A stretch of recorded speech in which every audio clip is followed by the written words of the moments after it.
Romanos capítulo 9, vamos a leer los versículos 14 al 18. ¿Qué diremos entonces? ¿Que hay injusticia en Dios? De ningún modo, porque Él dice a Moisés: tendré misericordia del que yo tenga misericordia y tendré compasión del que yo tenga compasión. Así que no depende del que quiere ni del que corre, sino de Dios que tiene misericordia. Porque la Escritura dice a Faraón: para esto mismo te he levantado, para demostrar mi poder en ti y para que mi nombre sea proclamado por toda la tierra. Así que del que quiere tiene misericordia y al que quiere endurece. La semana antes pasada estuvimos considerando los versículos 6 al 13 del capítulo 9 de Romanos, donde Pablo nos demuestra que a pesar de la incredulidad generalizada de los israelitas, aquellos que recibieron las promesas del pacto, la promesa de Abraham, y sin embargo no creyeron en el Mesías, y Pablo dice: a pesar de la incredulidad generalizada de los judíos, la promesa de Dios no ha fallado. No ha fallado. Y el argumento central del apóstol Pablo lo encontramos en el versículo 6. Pero no es que la palabra de Dios haya fallado, porque no todos los descendientes de Israel son Israel. Esa es la tesis que Pablo va a desarrollar a lo largo de todo el capítulo 9, todo el capítulo 10, hasta el versículo 32 del capítulo 11. No todos los descendientes físicos de Israel forman parte del verdadero Israel. Hay un Israel natural y hay un Israel espiritual. Unos tienen el ADN de Abraham, los otros, por decirlo de alguna manera, tienen el ADN de Dios por causa de la elección soberana. Y es a ellos a quienes Dios prometió la salvación por medio del Mesías. Así que la promesa de Dios no ha fallado. Es en ese contexto, que Pablo introduce el tema de la elección incondicional en este pasaje. A través del ejemplo de Isaac y de Jacob, vemos que desde el principio de la historia bíblica, el verdadero Israel ha estado compuesto por todos aquellos que Dios eligió para salvación de pura gracia. Abraham tuvo 2 hijos, dice Pablo: Ismael, el primogénito, e Isaac. Pero Dios escogió a Isaac, no a Ismael. Isaac también tuvo 2 hijos, Jacob y Esaú, pero Dios escogió a Jacob, no a Esaú. Y no porque hubiera ninguna condición en Jacob que lo hiciera más apropiado que su hermano. Vean otra vez el versículo 11 del capítulo 9, porque cuando aún los mellizos, Jacob y Esaú, no habían nacido y no habían hecho nada, ni bueno ni malo, para que el propósito de Dios conforme a su elección permaneciera, no por las obras, sino por aquel que llama, se le dijo a Rebeca: el mayor servirá al menor. Fue la elección divina, dice Pablo, lo que hizo la diferencia en la salvación de Jacob, y es lo que hace la diferencia en todos los hijos de Dios. Vean el versículo 8. Esto es, no son los hijos de la carne los que son hijos de Dios, sino que los hijos de la promesa son considerados como descendientes. Ven, Jacob e Isaac son prototipos de la salvación divina. Como Dios los salvó a ellos, es como Dios nos salva a todos nosotros, a todos los hijos de Dios, dice Pablo. ¿Y saben qué, mis hermanos? Contrario a lo que muchos piensan en el día de hoy, es una muy buena noticia que la salvación de Dios dependa de Él y no de nosotros. Porque si hubiera dependido de nosotros, nadie hubiera sido salvado. ¿Ustedes recuerdan, mis hermanos, la descripción que hace Pablo de la condición humana en Romanos capítulo 3, los versículos 10 al 11? No hay justo ni aún uno, no hay quien entienda, no hay quien busque a Dios. Todos se desviaron, a una se hicieron inútiles. No hay quien haga lo bueno. No hay ni siquiera uno.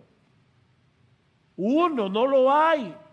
Mis hermanos, no hay un solo ser humano en todo el planeta que se incline naturalmente a buscar a Dios. Y no hay uno solo que pueda ser considerado como bueno. Así que es una muy buena noticia que la salvación dependa de Dios y no de nosotros. Porque eso quiere decir que no hay nadie que sea tan malo que no pueda ser salvado. Qué buena noticia. Como depende de Dios y no de nosotros, no hay nadie que sea tan malo, tan indigno, que Dios no lo pueda salvar. Porque eso depende de Él. Sin embargo, y yo diría lamentablemente, siempre que se predica de la elección incondicional, algunos se sienten perturbados y otros reaccionan ofendidos. ¿Cómo es posible que Dios elija a unos y no a otros? ¿Acaso no es eso una injusticia? Bueno, esa es la pregunta que Pablo va a responder en los versículos 14 al 18 de Romanos 9. Y yo quisiera considerar esta porción de la palabra en dos encabezados muy sencillos. En primer lugar, vamos a ver lo que presupone esta objeción. Y en segundo lugar, vamos a ver la respuesta de Pablo a la objeción. Lo que presupone la objeción, la respuesta de Pablo a la objeción. Como es común en la carta a los romanos, Pablo comienza a interactuar aquí con alguien que está objetando lo que él acaba de enseñar en los versículos 6 al 13, sobre todo en el versículo 13, como está escrito: a Jacob amé, pero a Esaú aborrecí. Y seguramente Pablo había tenido que lidiar con este tipo de objeciones a lo largo de su ministerio. Yo no sé cuántas veces cuando estamos predicando la palabra en alguna conferencia y hay un tiempo de preguntas y respuestas, este tema sale a colación. Y hay personas que reaccionan de verdad ofendidas. Yo vi una nota de alguien que envió esta semana, la semana pasada, cuando se predicó el sermón de Romanos 9, 6 al 13, y decía: yo nunca había oído un sermón de esta iglesia, pero no lo vuelvo a escuchar jamás. Es la reacción de mucha gente. De manera que Pablo sabía que muy probablemente algunos de sus lectores, de los lectores de Romanos, iban a levantar esta misma objeción cuando leyeran esta porción de la carta. Ahora, antes de pasar a considerar la respuesta de Pablo, mis hermanos, es importante ver la pregunta. O sea, es importante notar que lo que ofende al oponente de Pablo es la doctrina de la elección incondicional. Lo que a él lo ofende es que Dios no toma en cuenta ninguna condición, ninguna cosa en el individuo que lo haga elegible para la salvación. Miren, si Pablo hubiera enseñado que Dios elige a los que Él sabe de antemano que van a creer en Cristo, que es lo que se enseña hoy en muchas iglesias, de ninguna manera se habría levantado esta objeción en contra de su enseñanza. Y la respuesta de Pablo habría sido otra. Supongamos por un momento que Pablo fuera arminiano, es decir, los arminianos son aquellos, y yo he tratado de no usar etiquetas en este mensaje, no quiero ofender a nadie, pero ciertamente los arminianos creen que Dios elige condicionalmente, es decir, Dios elige a los que Él sabe de antemano que van a creer. Muchos arminianos creen eso. Hay diferencias aquí o allá, pero básicamente muchos creen eso. Vamos a suponer por un momento que Pablo fuera arminiano, que Pablo creyera que la elección de Dios está condicionada a nuestra elección. ¿Cuál habría sido la respuesta de Pablo? ¿Qué diremos? ¿Que hay injusticia en Dios? Por supuesto que no. Pues su elección depende de la nuestra. Como Él sabe de antemano quiénes son los que van a creer en Cristo, son a esos que Dios elige. Así que no se puede acusar a Dios de ser injusto, porque a final de cuentas la salvación no depende de Él, la salvación depende de mí. ¿Ven el punto? ¿Es eso lo que responde Pablo? No, versículo 15. Porque Él dice a Moisés: tendré misericordia del que yo tenga misericordia, y tendré compasión del que yo tenga compasión. Así que no depende del que quiere ni del que corre, sino de Dios que tiene misericordia. Versículo 18: así que del que quiere tiene misericordia, y al que quiere endurecer, Él endurece. Esa fue la respuesta de Pablo. Pablo está ratificando lo mismo que Él había enseñado en los versículos 6 al 13, que Dios es absolutamente soberano en la salvación de los pecadores. La razón por la que este individuo se opone a la enseñanza de Pablo es porque él presupone erróneamente, subrayo, erróneamente, él presupone, lo repito, erróneamente, por si acaso alguien estaba dormido o pensando en el gato, erróneamente, él presupone eso, que esta doctrina pone en juego la justicia de Dios. Esa es su presuposición. De hecho, es lo mismo que pasa con el versículo 19, la otra objeción que vamos a ver el domingo que viene. Versículo 19: me dirás entonces, ¿por qué pues todavía reprocha a Dios? Porque ¿quién resiste su voluntad? Ven, él entendió perfectamente, está reaccionando incorrectamente, pero entendió correctamente lo que Pablo enseñó. Está reaccionando incorrectamente a su entendimiento correcto de la enseñanza de Pablo. Que Pablo enseñó una elección incondicional. Ahora, antes de seguir adelante, yo quiero hacerte una pregunta. ¿En cuál de los dos lados estás tú en esta controversia? ¿Estás tú del lado de Pablo o estás del lado de su oponente? Mis hermanos, esta pregunta va dirigida a los miembros de Iglesia Bíblica del Señor Jesucristo. A nosotros los pastores, que vamos a dar cuenta por vuestras almas, queremos estar seguros de que nuestros queridos hermanos, miembros de esta iglesia, entienden correctamente esta doctrina de las Escrituras. Así que, mi hermano, esta pregunta no es para una persona en Chile, en Perú, en Argentina, que nos está viendo por la internet. Esta pregunta es para ti, miembro de Iglesia Bíblica del Señor Jesucristo. ¿De qué lado estás tú en esta controversia? ¿Estás del lado de Pablo o estás del lado de su oponente? Porque, mis hermanos, en esta controversia no solo está en juego el Evangelio de Jesucristo, un entendimiento correcto del Evangelio de Jesucristo. ¿Saben qué es lo que está en juego aquí? A final de cuentas, el carácter mismo de Dios, la naturaleza misma de Dios. ¿Qué le dice Dios a su pueblo en Jeremías 9:23? Así dice el Señor: no se gloríe el sabio en su sabiduría, ni se gloríe el poderoso en su poder, ni el rico se gloríe de su riqueza, mas gloríese el que se gloría, gloríese de esto, de que me entiende y me conoce, pues yo soy el Señor, que hago misericordia, derecho y justicia en la tierra, porque es en estas cosas que me complazco, declara el Señor. Mis hermanos, Dios es como Él es. Dios es como Él es, no como nosotros quisiéramos que Él fuera.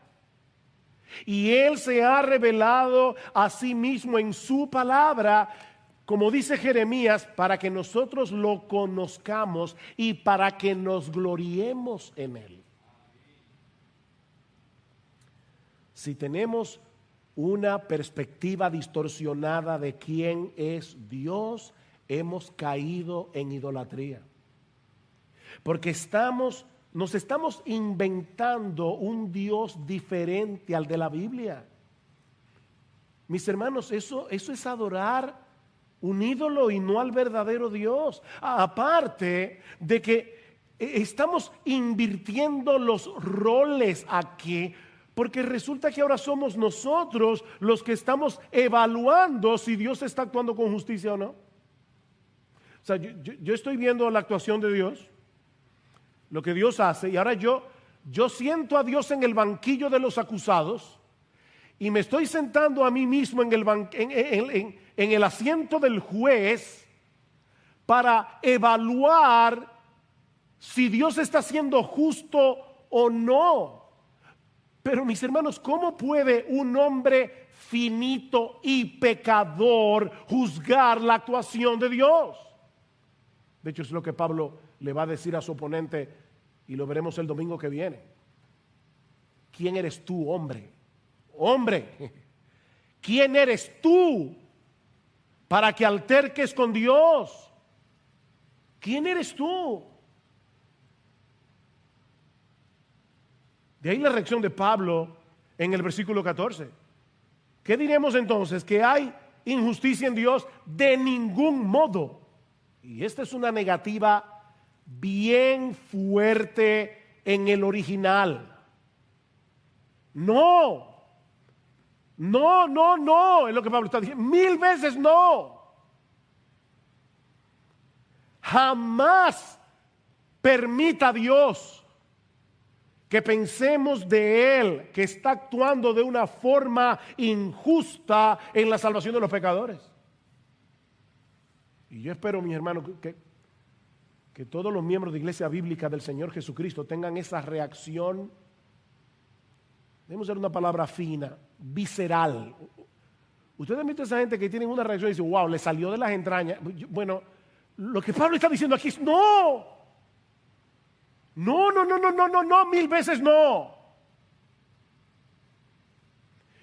Esta objeción del oponente de Pablo es completamente absurda, como él va a demostrar ahora en los versículos 15 al 18. Lo que nos lleva a nuestro segundo encabezado, la respuesta de Pablo a la objeción de su oponente. Versículo 15. Porque él dice a Moisés, me encanta eso, Pablo no se pone a filosofar aquí. Pablo dice, vamos a la Biblia. Vamos a la Biblia. ¿Qué dice la Escritura? Él dice a Moisés, tendré misericordia del que yo tenga misericordia y tendré compasión del que yo tenga compasión. Pablo está citando aquí un texto que se encuentra en el capítulo 33 del libro de Éxodo. Y ahora voy a decir algo que yo espero que ustedes estén despiertos, pero el capítulo, porque es profundo, el capítulo 33 está después del 32. ¿Ok? ¿Qué pasó en el capítulo 32? En el capítulo 32 a Aarón se le ocurrió la brillante idea, presionado por el pueblo, de hacer un becerro de oro para adorarlo. El pueblo había pecado gravemente contra Dios por su idolatría, pero Moisés intercede ante Dios. Y no solo le pide a Dios que perdone el pecado del pueblo, que no destruya al pueblo, sino que en Éxodo 33, 18, Moisés le pide a Dios que le muestre su gloria. Ese es el texto que está inmediatamente antes del pasaje que Pablo está citando en Romanos 9. Señor, muéstrame tu gloria. Ahora recuerden que Dios había manifestado su gloria a la nación de Israel a través del Éxodo mediante una luz brillante que emanaba de su presencia. Pero ahora Dios va a mostrarle su gloria a Moisés de otra forma. No a través de una luz brillante, sino a través de una revelación de su naturaleza. Señor, yo quiero ver tu gloria. Pero yo te voy a revelar uno de los aspectos que hace que yo sea Dios. Esa es mi gloria, mi nombre, como va a decir en el capítulo 34. Déjame revelarte algo acerca de mí. Yo haré pasar toda mi bondad delante de ti y proclamaré el nombre del Señor delante de ti. Su nombre es quien Él es. Y tendré misericordia del que tendré misericordia y tendré compasión de quien tendré compasión. Moisés, he ahí mi gloria. Ese es uno de los aspectos que hace que yo sea Dios. ¿Sabes cuál? Que yo le otorgo mi misericordia y mi compasión al que yo quiera otorgarle misericordia y compasión. Esa es mi gloria. Dios no le dijo a Moisés: tendré misericordia de aquel que tenga un corazón receptivo a mi palabra. No. Tendré misericordia de aquellos en quienes yo vea una disposición a arrepentirse y creer en el Evangelio. No. Vean el texto otra vez, en Romanos 9. Aquí hay 4 yo, 2 implícitos y 2 explícitos.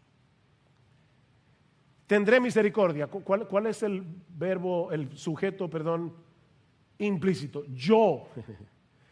Yo tendré misericordia del que yo tenga misericordia y yo tendré compasión del que yo tenga compasión. En un versículo hay 4 yo.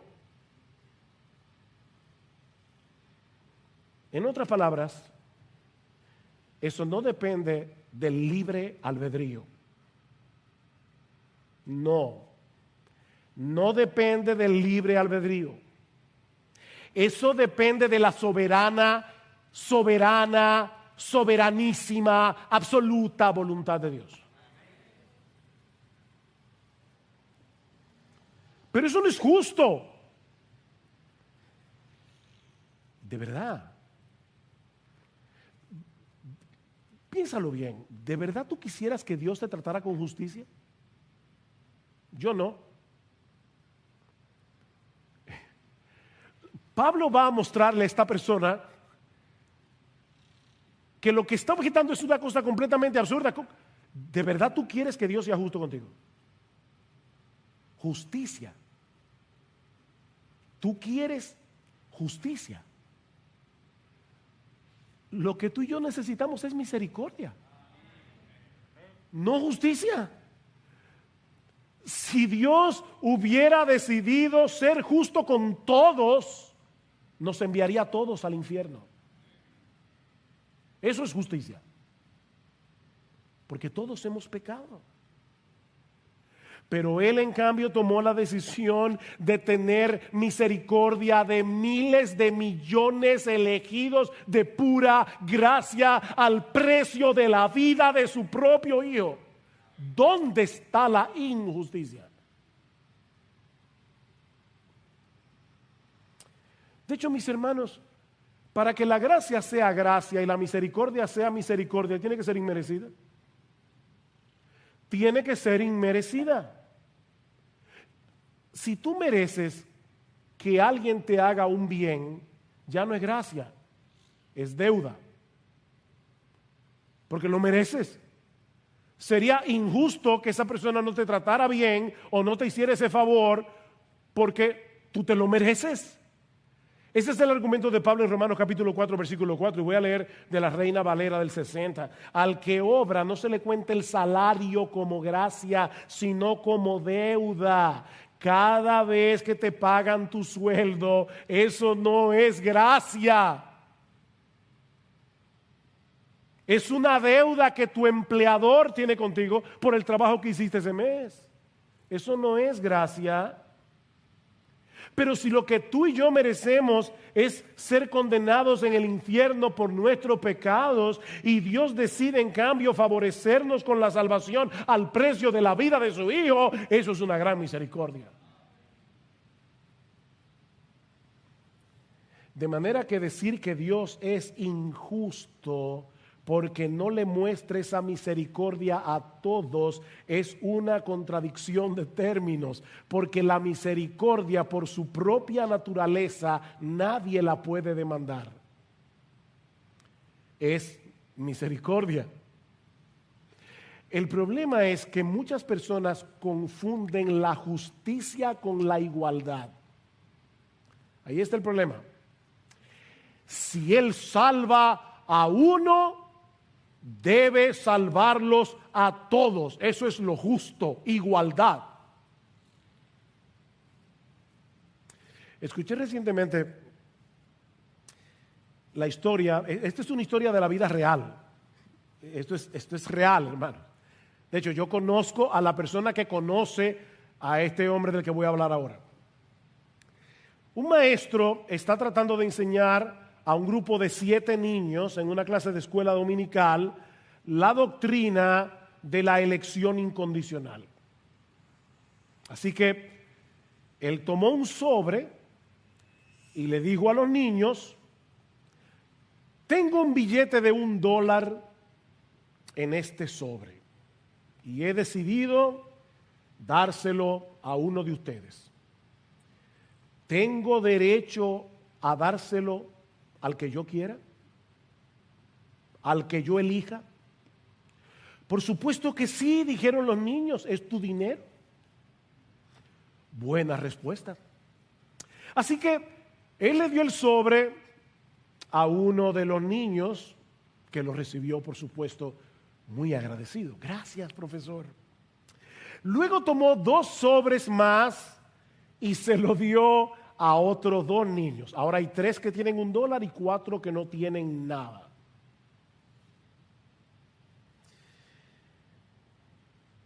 Y él le pregunta a los 4 que no tienen: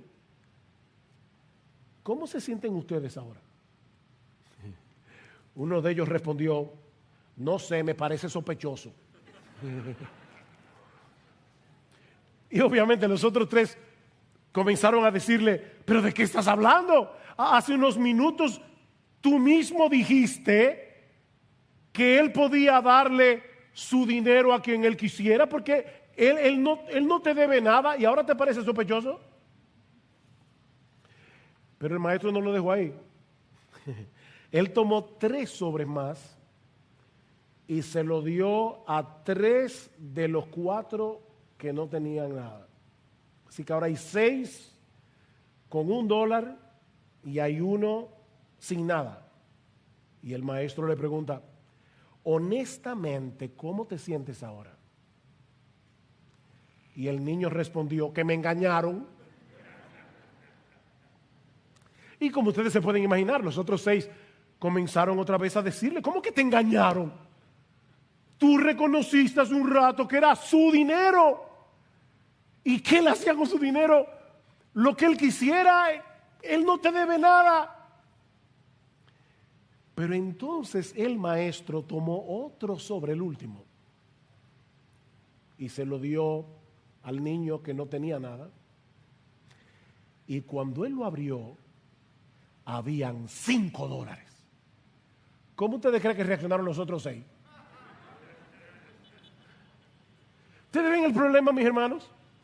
El problema que tiene el ser humano al ver como sinónimo justicia con igualdad.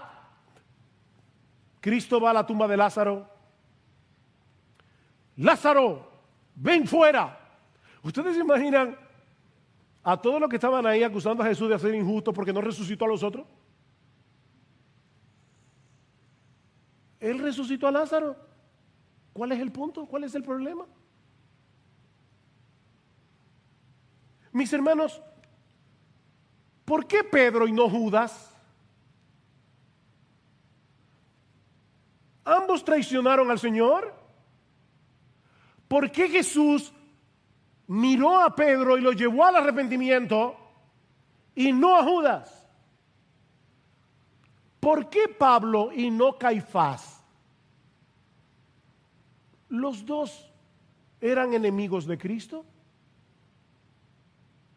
Mis hermanos, la única razón por la que hoy no tenemos a San Judas Iscariote y a San Caifás es por la elección divina. Porque Dios quiso salvar a Pedro y Jesús mismo se le apareció a Pablo en su camino a Damasco. ¿Dónde está la injusticia? Es como dice R.C. Sproul, o R.C. Sproul para decirlo en español.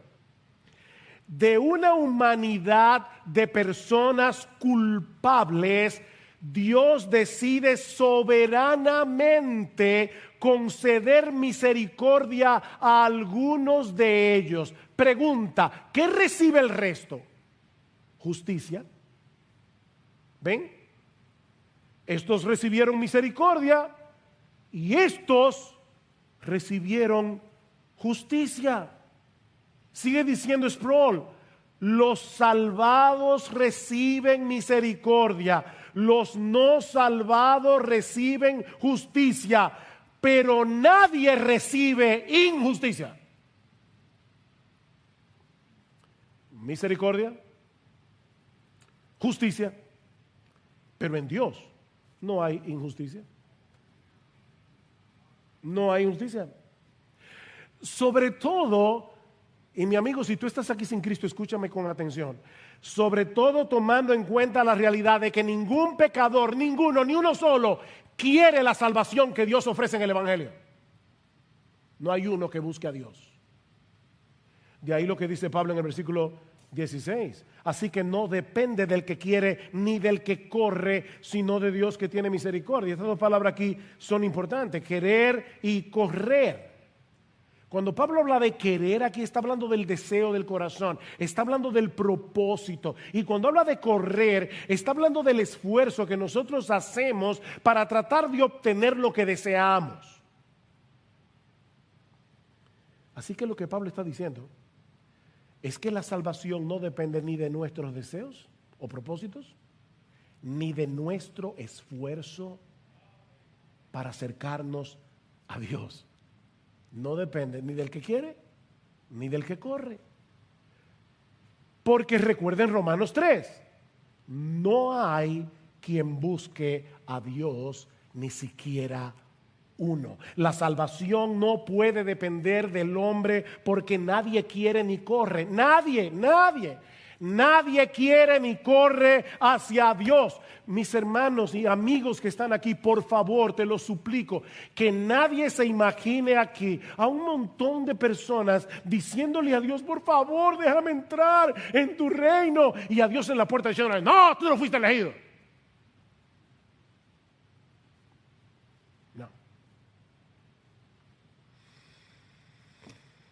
No. Óyeme bien, las puertas de la salvación están abiertas de par en par. Y nadie que venga será rechazado porque Jesús lo prometió en Juan capítulo 6. Nadie que venga será rechazado. Así que mi amigo, óyeme bien, no te escudes en la doctrina de la elección incondicional para justificar tu incredulidad. La razón por la que no vienes a Cristo es porque no quieres a Cristo.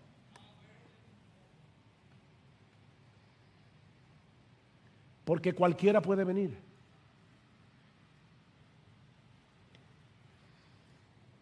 En el Salmo 2, el salmista nos presenta un cuadro muy diferente. A toda una humanidad con el puño alzado contra el cielo y diciéndole a Dios: no queremos que reines sobre nosotros. Mira, si pudiéramos, te sacaríamos a patadas de tu trono para sentarnos nosotros ahí. Por supuesto, es muy difícil que alguien diga eso con su boca, pero esa es la actitud del corazón que está detrás de todo rechazo al Evangelio. ¿Recuerdan la parábola de Jesús en Lucas capítulo 19? Dice en el versículo 12 que un rey se fue lejos y le dejó su reino a un grupo de personas, pero ellos le enviaron una embajada. Oigan eso. Versículo 14 de Lucas 19. Sus ciudadanos lo odiaban y le enviaron una delegación tras él diciendo: no queremos que este reine sobre nosotros.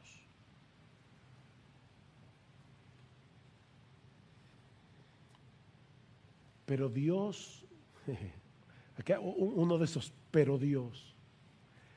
pero Dios es tan misericordioso, es tan bueno, que por el puro afecto de su voluntad, de esa humanidad pecadora, rebelde, arrogante, desleal, ingrata, Dios decidió escoger para salvación a miles de millones y salvarlos por medio de la vida de su Hijo.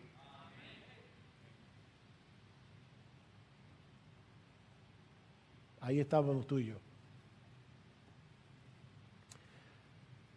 A Jacob amé. Pon tu nombre ahí. Pon tu nombre. A Laura, a José, a Martín, a Rafael. Amé.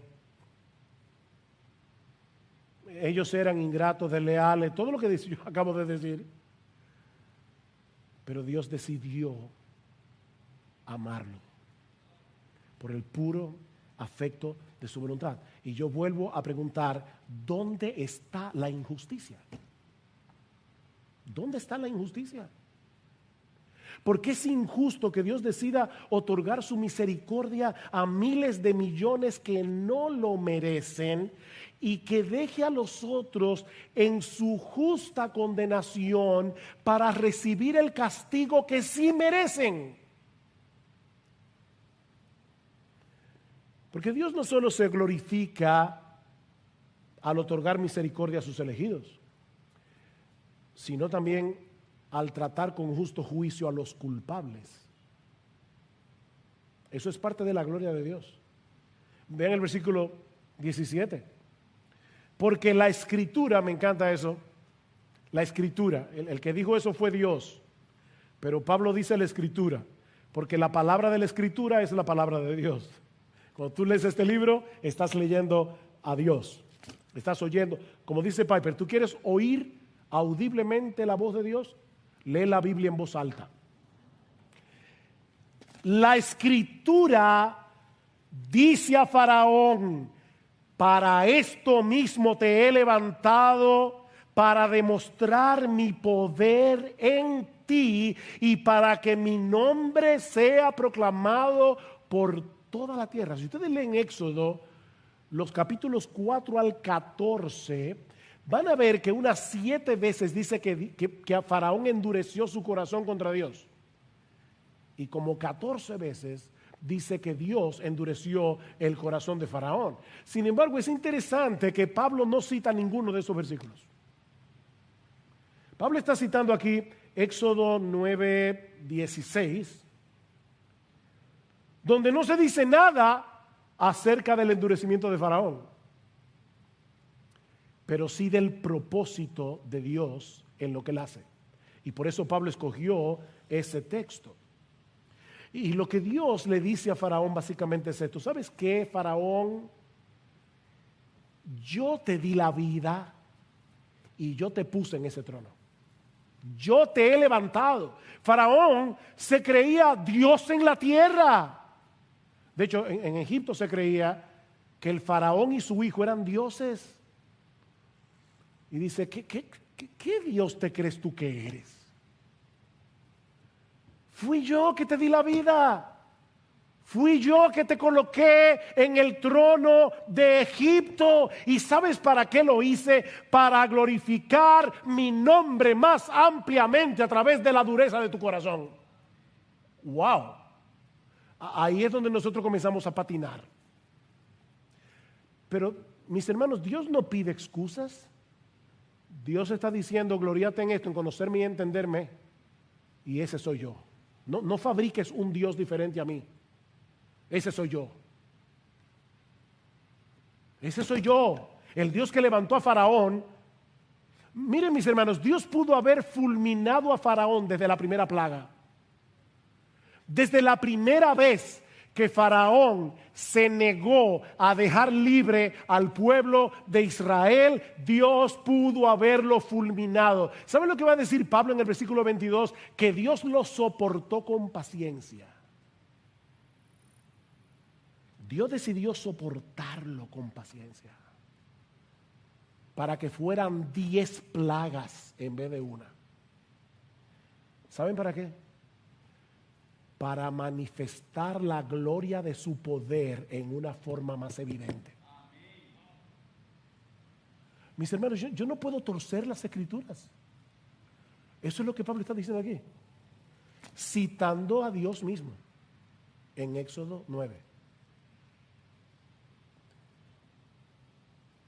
Pregunta: ¿es injusto Dios porque trató con Faraón como él se merecía?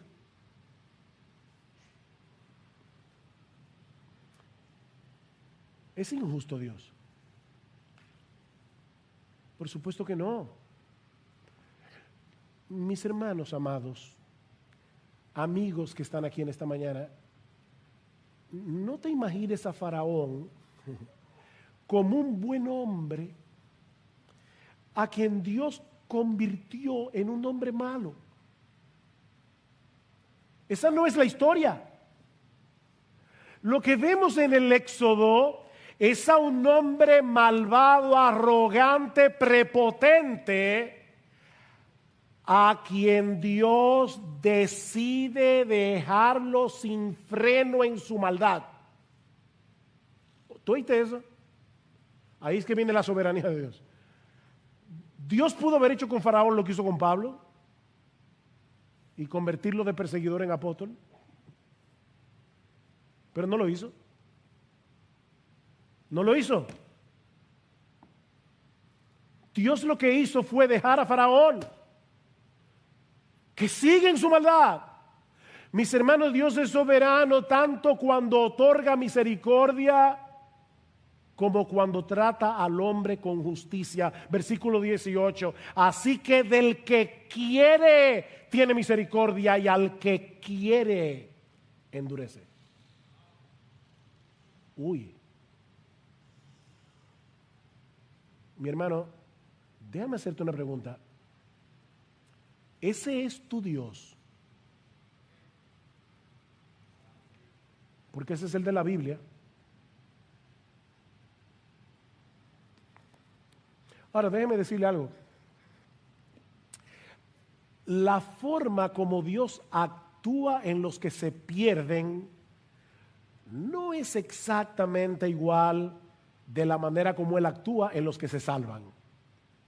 Él es soberano en ambos casos, pero la actuación es diferente. Dios opera directamente en el corazón de los elegidos, quitando el corazón de piedra, dándoles un corazón de carne, trayéndolos de la vida a la muerte por medio de la obra de su Espíritu para que crean y se arrepientan. Dios hace su operación de corazón abierto. Efesios 2:1. Y Él os dio vida a vosotros cuando estabais muertos en vuestros delitos y pecados. pero no es Dios el que produce maldad en el corazón de los que se pierden. ¿Ven la diferencia?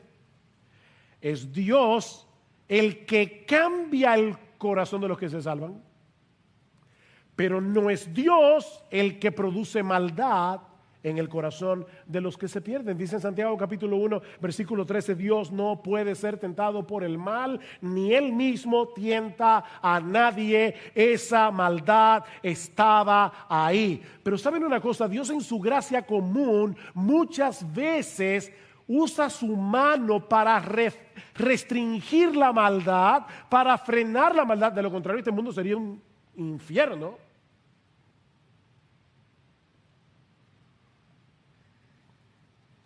Pero en casos como los de Faraón,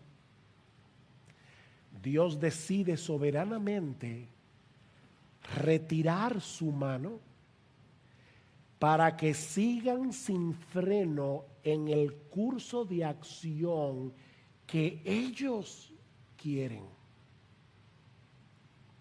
¿Ven la diferencia? Alguien lo ilustra de esta manera. Imagínate a 5 personas que están planeando robar un banco a mano armada. Yo me entero y trato de evitarlo. Me reúno con los 5 y les suplico que no lo hagan. Pero ellos me quitan del camino y se ponen en marcha hacia el banco, pero yo logro tumbar a uno de ellos y encerrarlo en mi casa. Los otros 4 roban el banco, matan a un guardia, son capturados y sentenciados a muerte. Pregunta: ¿quién tuvo la culpa de que esos hombres fueran ejecutados? Es una pregunta. Ellos mismos. Otra pregunta: ¿y qué del otro? ¿Acaso sigue libre porque él era mejor que los otros 4? No. La única razón por la que ese hombre sigue en libertad es porque yo lo detuve. Es la única razón. Lo que estamos diciendo, mis hermanos, es que Dios decidió soberanamente no detener a Faraón.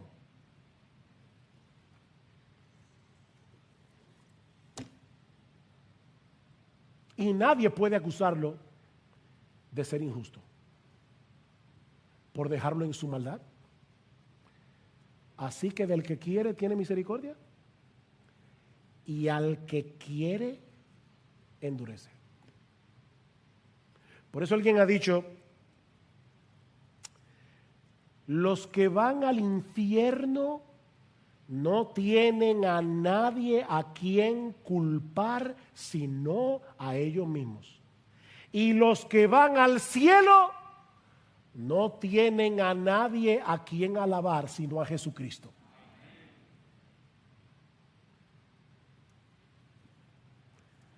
Oh, qué gran Salvador. ¿No cantamos eso en su momento? Dueño de la vida. Él es poderoso. Él es poderoso para salvar. Mis hermanos, la salvación es por gracia, solo por gracia de principio a fin. Mis amados hermanos, si algo aprendemos de este pasaje, es que debemos acercarnos a Dios como simples criaturas, postrados por quien Él es, en vez de querer conformarlo a nuestras expectativas. Él es un Dios 3 veces santo, nosotros somos pecadores. Él es un Dios de sabiduría infinita, nosotros tenemos una mente muy estrecha. Él no nos debe nada, nosotros se lo debemos todo.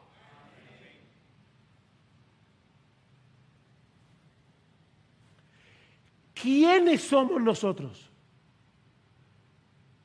para sentar a Dios en el banquillo de los acusados y pedirle cuentas? Hace mucho que pasamos por Romanos 3, pero déjame leerte un texto que ya estudiamos aquí, Romanos 3:19. Ahora bien sabemos que cuanto la ley dice, lo dice a los que están bajo la ley, para que toda boca se calle.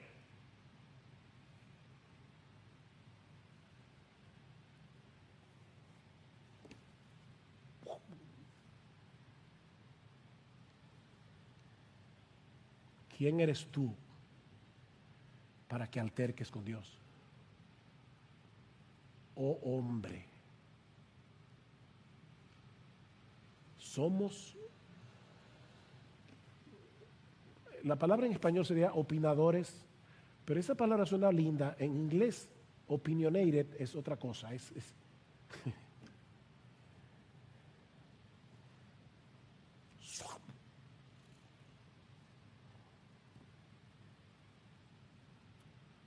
Ocupa tu lugar como una simple criatura. Porque lo único que nosotros podemos hacer es reaccionar en adoración y en gratitud a Dios por lo que Él ha revelado de sí mismo en su palabra, y aceptar con humildad que hay muchas cosas que no entendemos porque Él es Dios. Si entendiéramos completamente a Dios, Él sería de nuestro tamaño. Miren cómo Pablo reacciona al final del capítulo 11. Luego de estar disertando acerca de la soberanía de Dios, ¿qué dice Pablo? Oh, profundidad de las riquezas y de la sabiduría y del conocimiento de Dios, cuán insondables son sus juicios e inescrutables sus caminos, porque ¿quién ha conocido la mente del Señor? ¿O quién llegó a ser su consejero? ¿O quién le ha dado a Él primero para que se le tenga que recompensar?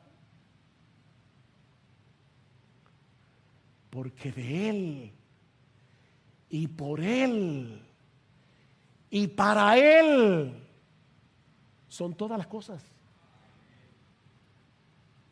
Conclusión: a Él sea la gloria.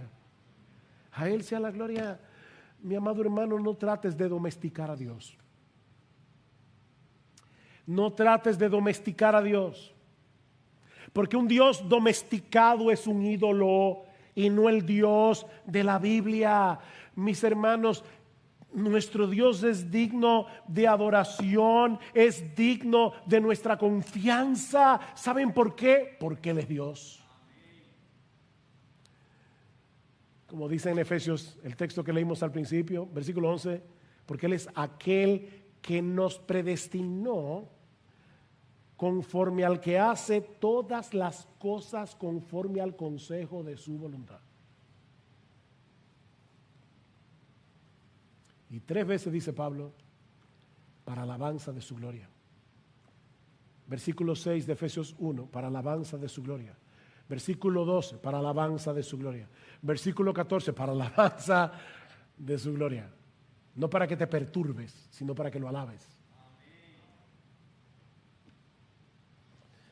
Así que en vez de llevarnos a cuestionar la justicia de Dios, esta doctrina debe movernos a alabarlo por su misericordia, porque nadie era digno de una salvación tan grande y tan costosa. Nadie.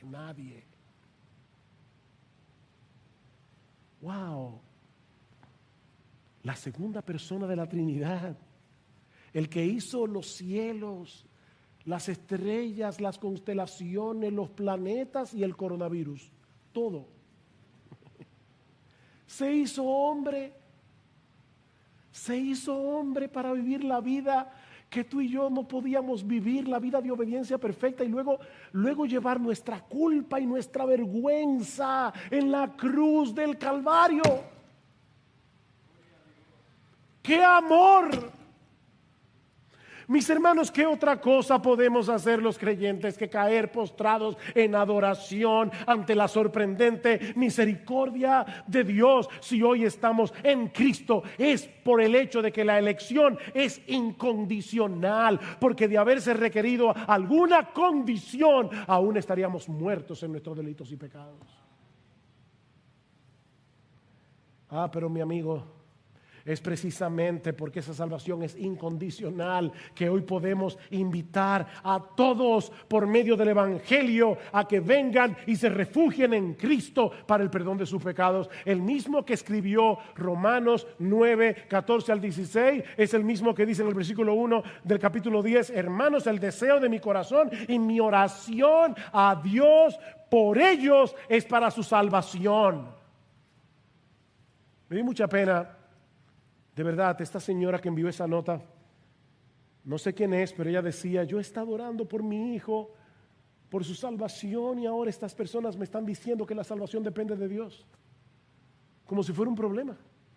Y de verdad me dio pena, porque si yo pudiera hablar con esta hermana, le diría: mi hermana, precisamente por eso tú puedes orarle a Dios, porque si la salvación dependiera de tu hijo, ¿para qué le estás pidiendo a Dios que lo salve? Es por eso que Spurgeon decía que a final de cuentas todos los cristianos creemos lo mismo cuando estamos de rodillas, que Dios es soberano. Porque yo le pido a Dios: Señor, sálvalo, sálvalo, porque yo creo que Dios salva. Porque yo creo que la salvación está en sus manos. Si creyera que la salvación está en las manos del pecador, yo no oraría. Hoy, ¿para qué predicar el Evangelio? El mismo que escribió Romanos 9, 14 al 16 es el mismo que dice: esta es la palabra de fe que predicamos, que si confesares con tu boca que Jesús es el Señor y crees en tu corazón que Dios le resucitó de entre los muertos, serás salvo, porque con el corazón se cree para justicia y con la boca se confiesa para salvación. Pues la Escritura dice: todo el que cree en Él no será avergonzado. Todo aquel que invoque el nombre del Señor será salvo.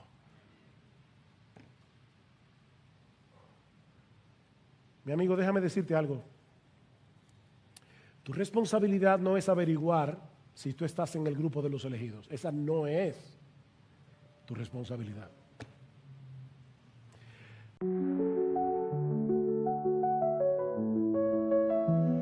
City lights a million miles away. Can't feel the ground beneath my feet today.